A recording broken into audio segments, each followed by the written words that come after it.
Hello everyone, hi dear students. So बच्चा, आप लोगों के लिए देखो, जैसे मैंने प्रॉमिस किया था कि सारे इंपॉर्टेंट टॉपिक्स बता ही दूंगी, प्लस उन स्टूडेंट्स का भी ध्यान रखा है मैंने कि जो हमारे प्यारे प्यारे बैक बेंचर्स हैं, अभी तक कुछ नहीं पढ़ा है, या नॉट नेसेसरी बैक बेंचर्स, जो भी स्टूडेंट्स लाइक कि अपने नीट के या जेई के प्रिपरेशन में एकदम से बिजी थे और उन्होंने एंड मोमेंट पे छोड़ के रखा है कि ठीक है मैम, हमको जस्ट बोर्ड्स क्लियर करना है, एक क्वालिफाइंग क्राइटेरिया फुलफिल करना है।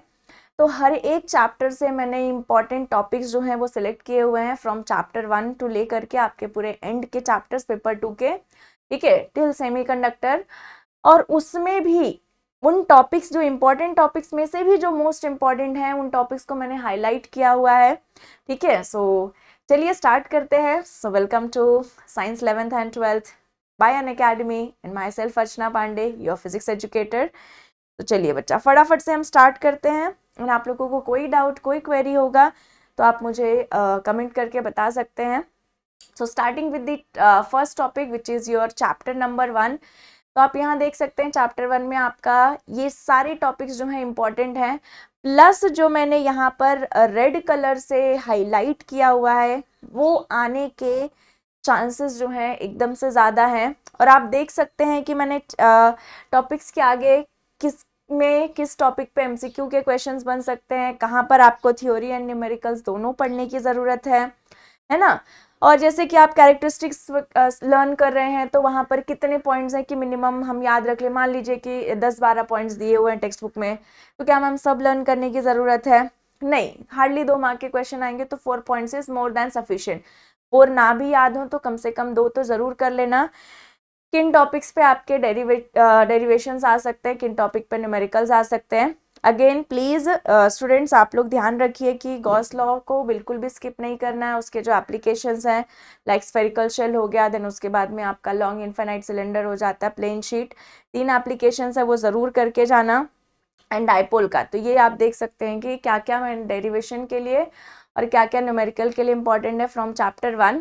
सिमिलरली चैप्टर 2 आप देख सकते हैं, ये अगेन ये सारे टॉपिक्स हैं जो इंपॉर्टेंट हैं, जहां से क्वेश्चंस आप बिल्कुल एक्सपेक्ट कर सकते हैं। आई डोंट थिंक सो कि इससे बाहर कुछ क्वेश्चन आपको आएगा, मतलब ना ही डेरिवेशन ना ही न्यूमेरिकल। तो जो जहाँ मेंशन किया हुआ कि क्या आपको फॉर्मूला याद करना है, किस पे आपको एमसीक्यू टाइप के क्वेश्चंस आ सकते हैं, कहाँ आपको डेरिवेशन आ सकता है, आप उन टॉपिक्स को देखिए और उनको एज इट इज़ प्रैक्टिस कीजिए, ठीक है। मतलब एक्स्ट्रा कुछ करने की ज़रूरत नहीं है कि मैम इसके न्यूमेरिकल्स करें, किसके डेरिवेशन करें, बिल्कुल नहीं। और बिल्कुल चिंता करने की भी ज़रूरत नहीं है। ये पूरा जो पीडीएफ है आपको एज इट इज़ अपने टेलीग्राम चैनल पे आपको मिल जाएगा, जिसका टेलीग्राम चैनल का लिंक आप डिस्क्रिप्शन बॉक्स में देख सकते हैं। तो टेंशन नहीं लेना है कि मैम ये हम यहाँ से ले लें, आप चाहे तो स्क्रीनशॉट भी ले सकते हैं, ठीक है, बिल्कुल भी टेंशन लेने की ज़रूरत नहीं है। प्लस आपको ये पीडीएफ मिल जाएगा। सो ये हो गई हमारी चैप्टर 2 की कहानी, ठीक है। इसमें से जो मोस्ट इंपॉर्टेंट है वो आपका इक्विपोटेंशियल सरफेस हो गया। उसके बाद series parallel combination of capacitors, ठीक है। तो न्यूमेरिकल्स डेफिनेटली आप उसके करके जाइए। And the last one is what which is parallel plate capacitor. तो उसमें न्यूमेरिकल्स कैसे आ सकते हैं कि मान लीजिए कि अगर आपके पास में कैपेसिटर है, आपने without dielectric, what is the capacitance, फिर आपने सपोज ये पैरेलल प्लेट कैपेसिटर में एक डाइलेक्ट्रिक स्लैब जो है वो इंसर्ट किया हुआ है, उसका कुछ ना कुछ डाइलेक्ट्रिक कांस्टेंट होगा। तो अब डाइलेक्ट्रिक कांस्टेंट इंसर्ट करने के बाद में कैपेसिटेंस में क्या चेंज होगा। सो इस टाइप के क्वेश्चंस आप यहाँ से एक्सपेक्ट कर सकते हैं। अगेन अपने जो बोर्ड ने पेपर रिलीज किया हुआ था, ठीक है, उसमें भी एक क्वेश्चन इस पे बेस्ड था, जो ऑफिशियल बोर्ड 2023 का प्रैक्टिस पेपर है, जो कि हम लोगों ने सॉल्व किया हुआ है। नेक्स्ट चीज आ गया आपका चैप्टर नंबर 3। चैप्टर नंबर 3 में से ये सारे के सारे टॉपिक्स जो हैं वो इम्पॉर्टेंट हैं। अब इसमें से जो मोस्ट इम्पॉर्टेंट आ जाता है, आप ड्रिफ्ट वेलोसिटी देख सकते हैं। ड्रिफ्ट वेलोसिटी पे अगेन क्वेश्चन था अपने सैम्पल पेपर में, ठीक है। उसके एमसीक्यू क्वेश्चंस आ सकते हैं, न्यूमेरिकल आ सकते हैं, थ्योरी आ सकता है। थ्योरी मतलब डेफिनेशन काइंड ऑफ थिंग, ठीक है, डिफाइन ड्रिफ्ट वेलोसिटी या relation between drift velocity and mobility, that kind of thing. Then उसके बाद में आपका कॉम्बिनेशन ऑफ सेल्स, तो इसका न्यूमेरिकल डेरिवेशन कर लीजिए। किरचॉफ के दोनों रूल्स, लॉ याद कर लीजिए। अगर लॉ आ गया तो ऐसे ही 2 मार्क्स के आ जाएंगे, अदरवाइज जो अपने न्यूमेरिकल्स हो जाते हैं, ठीक है, केवीएल एंड केसीएल को यूज करके हम प्रॉब्लम्स को कैसे सॉल्व करते हैं, तो वो कर लीजिएगा। Next one is word which is Wheatstone's bridge. तो व्हीटस्टोन्स ब्रिज का 3 मार्क का डेरिवेशन आप एक्सपेक्ट कर सकते हैं। अगर उसमें केसेस वगैरह आ गई तो 4 मार्क्स आराम से पकड़ के चलिए। तो अपना जो पहली बात तो ये जो फर्स्ट 3 चैप्टर्स हैं ये इसमें से 5-5 मार्क्स के आप क्वेश्चंस, मतलब 15 मार्क्स तो ऐसे ही पकड़ के चलो कि तुम्हारे 15 मार्क्स पहले 3 चैप्टर से ही आ जाएंगे। अगर तुम ये टॉपिक्स कर लेते हो तो 15 मार्क्स समझो डन है, ठीक है। बिकॉज ये जो चैप्टर्स हैं ये तुम्हारे जो हैं this chapters are 5 marks questions वाले चैप्टर्स हैं, तो अच्छे से कर लीजिए। यहाँ से भी आपको 3 to 4 मार्क का जो क्वेश्चन है आपका चैप्टर नंबर 4 से आ सकता है, मूविंग चार्जेस एंड मैग्नेटिज्म से। तो उसमें आपके ये कुछ फॉर्मुलेज हैं जो MCQ से आ सकते हैं। जो डेरिवेशंस है वो मैंने आपको बता दिया है। किसका स्टेटमेंट याद रखना है, लाइक जैसे एम्पियर सर्कुलर लॉ का स्टेटमेंट हो गया। फिर आप सोलेनॉइड देख सकते हैं, और उसमें जो मोस्ट इंपॉर्टेंट चीज़ है बच्चा, तो एक तो टॉर्क हो गया, torque in current carrying wire. दूसरा, अगर इनमें से भी, इन तीनों में से भी आप पूछोगे कि मैम एक्सट्रीमली इंपॉर्टेंट क्या है, तो ये जो मूविंग कॉयल गैल्वेनोमीटर है, प्लीज़ इसको अच्छे से करके जाइएगा। मूविंग कॉयल गैल्वेनोमीटर में कि how to convert galvanometer into an ammeter into an voltmeter. तो एक में आप रेजिस्टेंस को सीरीज में कनेक्ट करते हैं, एक को पैरेलल में, ठीक है। सीरीज में तुम्हारा कहाँ कनेक्ट हो जाता है, सीरीज में तुम्हारा किस में कनेक्ट हो जाएगा, so that will be in case of what, voltmeter. And parallel में कहाँ कनेक्ट होता है, तो जिसको हम शंट रेजिस्टेंस बोलते हैं, that is in case of ammeter. तो उस पर न्यूमेरिकल आप एक्सपेक्ट कर सकते हैं, डेरिवेशन दोनों ही एक्सपेक्ट कर सकते हैं, जिसमें सर्किट डायग्राम ड्रॉ करके और स्टेप्स आपको लिखनी है। Next one is chapter 5, again 3 mark का चैप्टर है, ठीक है। तो 3 मार्क के क्वेश्चन आप एक्सपेक्ट कर सकते हैं। अब इसमें देखो बच्चा, जो न्यूमेरिकल आने की जहाँ ज़्यादा प्रोबेबिलिटी होती है, लाइक 2 मार्क के क्वेश्चंस, जनरली इसको 1+2 में स्प्लिट किया जाता है। 3 मार्क का एक सिंगल क्वेश्चन नहीं पूछा जाता है। तो सिंस ये डेरिवेशंस तो है नहीं, यहाँ डेरिवेशन करना नहीं है, तो MCQ मतलब फॉर्मूलेज आप याद रखो कि एक्सिस पे मैग्नेटिक फील्ड का फॉर्मूला क्या होता है, इक्वेटर पे फॉर्मूला क्या होता है, बार मैग्नेट में तुम्हारा डायपोल मोमेंट किसको बोलते हैं, ठीक है, रिलेशन क्या है magnetic length and geometric length का, एकदम जो छोटी छोटी चीज़ें हैं ना, बेसिक सी चीज़ें। प्रॉपर्टीज जो हैं तुम्हारा पैरामैग्नेटिक, डायमैग्नेटिक एंड फेरो, तो इस पे आपको डिस्टिंग्विश पूछा जा सकता है कि distinguish between para and dia, dia and ferro, para and ferro, like that. तो एटलीस्ट देखो 4 पॉइंट्स एक्सपेक्टेड होता है 2 मार्क्स के लिए, और अगर तुमसे ज़्यादा नहीं होता है तो कम से कम तो 2 पॉइंट्स ज़रूर कर लीजिएगा, ठीक है।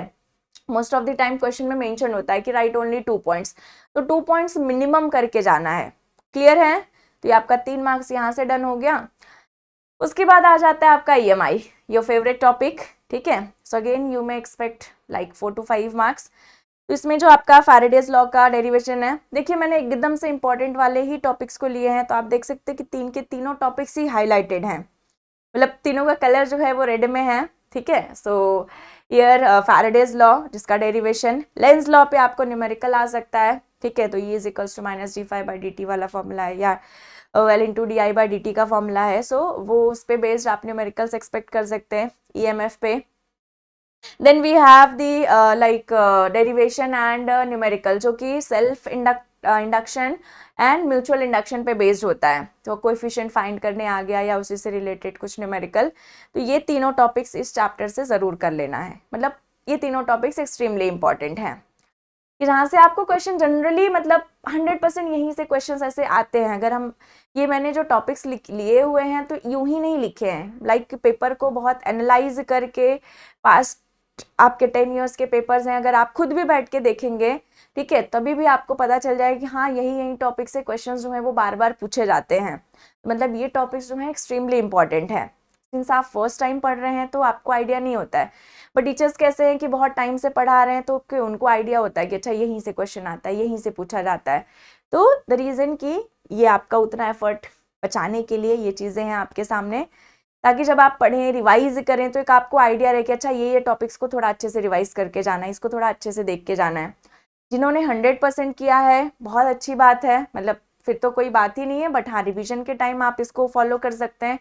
जिनको लगता है कि मैम क्या ये अभी ये क्वेश्चन आता होगा कि अगर हम ये जो आपने लिखे हुए हैं सारे ही टॉपिक्स कर लें तो कितना आ जाएगा, ट्रस्ट मी, आप अगर ये जो मैंने लिखे हुए हैं, ठीक है, 60 not 65%, 65+ marks out of 70 you can score. अगर जो जो टॉपिक्स यहाँ मैंने मेंशन किए हुए हैं आप 65 के ऊपर मार्क्स लेके आ सकते हैं, प्रोवाइडेड कि आप अच्छे से प्रैक्टिस करके जाएं और आप उसको डिलीवर करके आएँ। ठीक है, मेरे कहने से बच्चा मार्क्स तो नहीं आ जाएगा, but the thing is that कि अगर आप उसको डिलीवर करते हैं बहुत अच्छे तरीके से तो बाय डिफॉल्ट आपको मार्क्स मिल जाएंगे। इतने टॉपिक्स अगर कर लिया आपने, अभी भी टाइम है, जी जान लगा के कर लो, तभी भी हो जाएगा। और जिनको लग रहा है कि मैम अब तो पेपर स्टार्ट हो गया, बहुत टाइम हम फिजिक्स को नहीं दे पाएंगे, तो जो हाईलाइटेड टॉपिक्स हैं प्लीज़ उनको ज़रूर करके जाइएगा, आराम से आप 35-40 लेके आ जाएंगे। ठीक है, उतने तो कम से कम करके जाना है सभी को।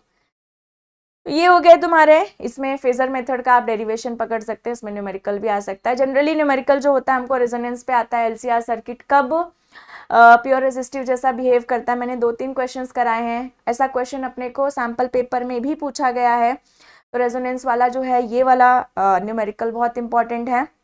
फिर power in AC circuit, power पे भी क्वेश्चंस हैं। ठीक है, आपको VRMS आ सकता है फाइंड करने के लिए, IRMS आ सकता है, या डायरेक्ट आप एवरेज पावर निकाल दो कंप्लीट सर्किट का। तो लाइक दैट उस तरह का डेरिवेशन और न्यूमेरिकल। फेज डिफरेंस क्या होता है वोल्टेज एंड करंट में, तो जो एक ग्राफ वाली चीज़ें है ना कि ठीक है कब लैग करता है, करंट कब लीड करता है, वोल्टेज कब लीड और लैग करेगा, तो जो सिचुएशंस है वो हमने यहाँ कर लेनी है। उसके बाद में AC जनरेटर, ठीक है कर लीजिए, पर उसमें भी जो है ट्रांसफॉर्मर, जो है ट्रांसफॉर्मर में स्टेप अप ट्रांसफॉर्मर क्या होता है, स्टेप डाउन ट्रांसफॉर्मर क्या होता है, उसका जो रिलेशन है, ठीक है, ratio, generally ratio of secondary voltage upon primary voltage which is equals to what, number of turns in secondary upon number of turns in primary, और करंट के साथ इनवर्सली प्रोपोर्शनल होता है, so it is IP upon IS which is current in primary upon current in secondary। तो उस तरह के numericals आपको आ सकते हैं ट्रांसफॉर्मर पे।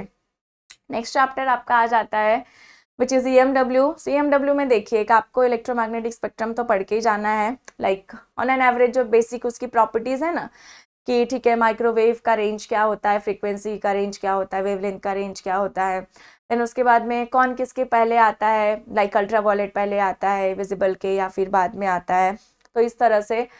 एंड उसके जनरली एप्लीकेशन बेस्ड क्वेश्चंस आ जाते हैं कि ठीक है इन जो ये आपके रेज हैं, वेव्स हैं, इनको कहाँ यूज़ किया जाता है, तो उस टाइप के प्रॉपर्टीज़। एंड उसमें से अगर आपने देखा होगा जब हमने सैम्पल पेपर सॉल्व किया था तो हमको एक क्वेश्चन आया था डिस्प्लेसमेंट करंट।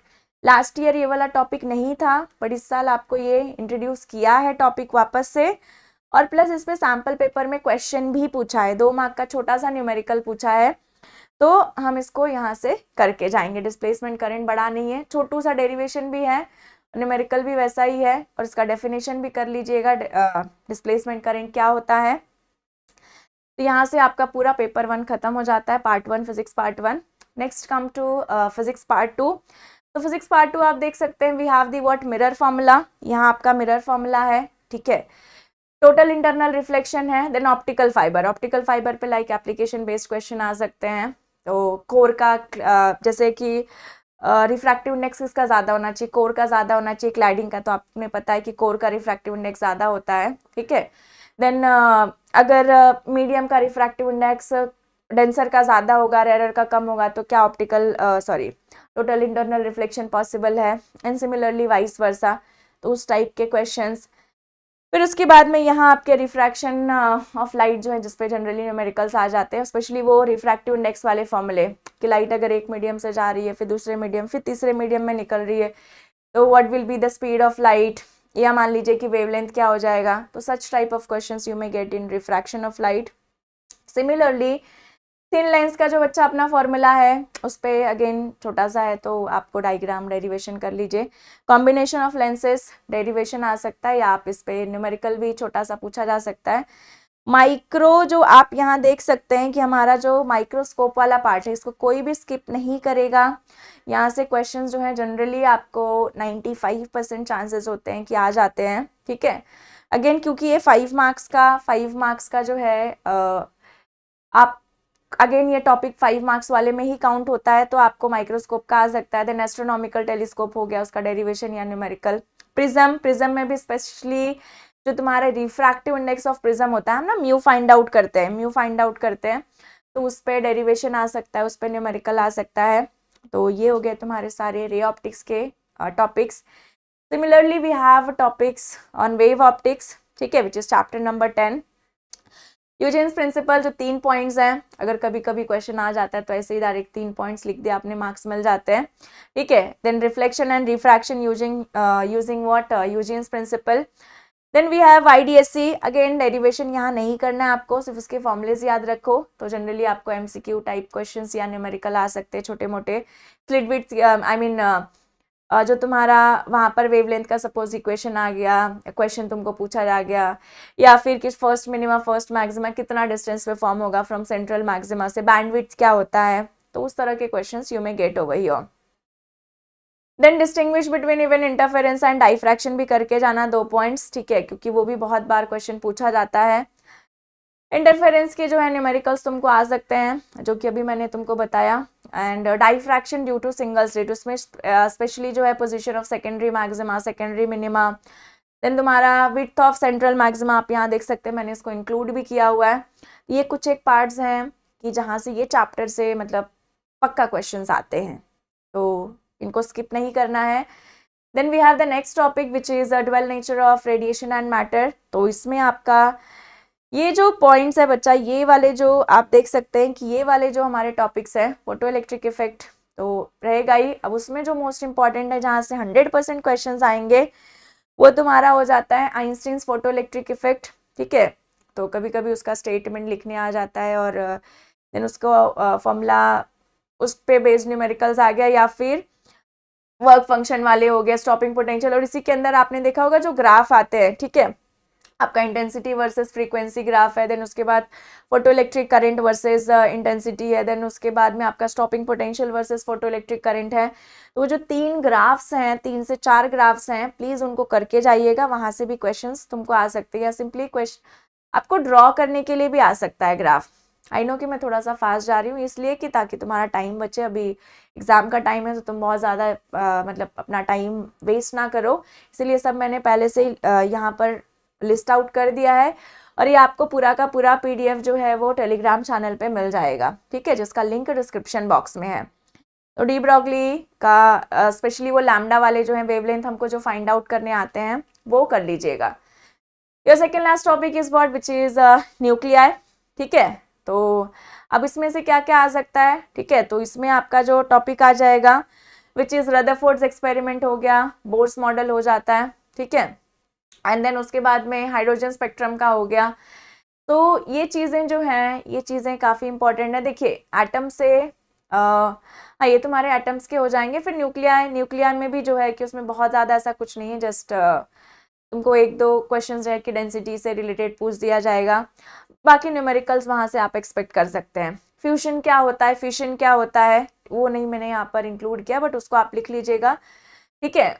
जो स्पेशली टॉपिक्स जो हैं कि what is fusion, what is fission, उसके एक एक जस्ट एग्जाम्पल याद रख लो, तो उतने से हमारा काम चल जाएगा। बाकी यहाँ से रदरफोर्ड का थ्योरी जो है कि ठीक है क्या फेल हुए, उसमें क्या ड्रॉबैक्स थे, समथिंग काइंड ऑफ जो बोलते हैं ना, उसका हिस्ट्री जोग्राफी थोड़ा बहुत है। देन बोर्स एटॉमिक मॉडल, तो थियोरी उसमें बोर्स एटॉमिक मॉडल में स्पेशली उनके जो डेरिवेशंस है, 3 derivations, velocity, radius and energy, ये तीनों करके जाइए। तीनों डेरिवेशंस तो इंपॉर्टेंट है ही है, इसी पे बेस्ड न्यूमेरिकल्स भी जनरली आ जाता है। मैंने आप लोगों को वैल्यूज दी हुई भी हैं कि V1 का वैल्यू याद रखो, आप R1 का वैल्यू याद रखो, ठीक है, E1 का वैल्यू याद रखो हाइड्रोजन एटम के केस में, तो उससे क्या होगा कि आप बाकी न्यूमेरिकल्स इजीली सॉल्व कर पाएंगे। Then we have the what, next one is what, hydrogen spectra. तो हाइड्रोजन स्पेक्ट्रा तुम्हारा क्या हो जाता है, हाइड्रोजन स्पेक्ट्रा में स्पेशली जो लैम्डा वाले हैं कि ठीक है कि वेवलेंथ फाइंड आउट करो, Lyman, Balmer, Paschen, Brackett, Pfund, कौन से रीजन में ये जो सारे तुम्हारे बैंड्स हैं, ठीक है, ये आप कह सकते हो कि लाइक अगर आप लेमन ग्रुप की बात कर रहे हो तो कौन से रीजन में आएगा, बाल्मर है तो कौन से रीजन में आएगा, तो इस तरह से मतलब विजिबल है कि अल्ट्रा वॉयलेट है, तो याद रखिएगा लेमन जो है अल्ट्रा वॉयलेट है, बाल्मर जो है वो तुम्हारा विजिबल है, बाकी तीनों जो है वो इंफ्रारेड में आते हैं। खत्म हो गया ये। And your favourite one, the last one is what, which is semiconductor, उसका पीएन जंक्शन डायोड, ठीक है, कैसे फॉर्म होता है, फॉर्मेशन वो थोड़ा सा इंपॉर्टेंट है। पी टाइप सेमीकंडक्टर क्या होता है, एन टाइप सेमीकंडक्टर क्या होता है, उसके प्रॉपर्टीज, उसमें कौन कौन से इम्प्योरिटीज यूज किए जाते हैं, है ना, तो कहाँ कौन सा इलेक्ट्रॉन डिफिशिएंट है, कौन सा होल डिफिशिएंट है, मतलब देन करंट कैसे प्रोड्यूस होता है, तो एक वो थोड़ा सा, देन उसके बाद में बाइसिंग होता है, forward bias and reverse bias, और एप्लीकेशन बेस्ड जनरली आ गया तो रेक्टिफायर से क्वेश्चंस आ सकते हैं तुमको, half wave and full wave rectifier के, तो आप उसके सर्किट डायग्राम, उसका जो वेव फॉर्म है एंड जो फॉर्मूला है उतना सा कर लीजिए एंड दैट्स इट। अगर ये आप पूरा का पूरा कर लेते हैं, ध्यान से सुनिए, अगर ये आप पूरा का पूरा अच्छे से कर लेते हैं तो trust me you can score even 65 plus, ठीक है, इवन 65 प्लस। और जो मैंने हाईलाइटेड टॉपिक्स बताए हुए हैं, जो हाईलाइटेड टॉपिक्स हैं, अगर उतना भी आप करके जा रहे हैं तभी भी आराम से आप 40 प्लस स्कोर कर पाएंगे, ठीक है, बिल्कुल 35 to 40 आराम से स्कोर कर लेंगे। तो जिसको अगर एंड मोमेंट पे पढ़ना है कि क्या क्या पढ़ें, क्या इंपॉर्टेंट टॉपिक्स है, मैम बता दीजिए, किसके डेरिवेशंस, किसके न्यूमेरिकल्स, ये बच्चा मैंने सब कुछ कवर कर लिया है। इसके अलावा कुछ डाउट, कुछ क्वेरी होगा तो आप ज़रूर से कमेंट कीजिएगा, और सभी लोग इस बात के लिए भी कमेंट कीजिए कि मैम हम यस ये टॉपिक्स करेंगे and we will score well. I want all of you guys to comment, ठीक है, after watching this lecture. So wish you all the best everyone for your exam and अच्छे से करना है, ठीक है। बाकी फिजिक्स की प्रैक्टिस जो है और भी न्यूमेरिकल्स वो सब यहाँ पर होती रहेंगी। साथ ही साथ अगर जो भी आपके कॉन्टैक्ट में लाइक 11th से 12th में स्टूडेंट्स आ रहे हैं, या अगर कोई 11th वाले स्टूडेंट्स इसको देख रहे हैं, तो बच्चा बेस्ट ऑफर चल रहा है अनअकैडमी पे, you can join me for plus as well.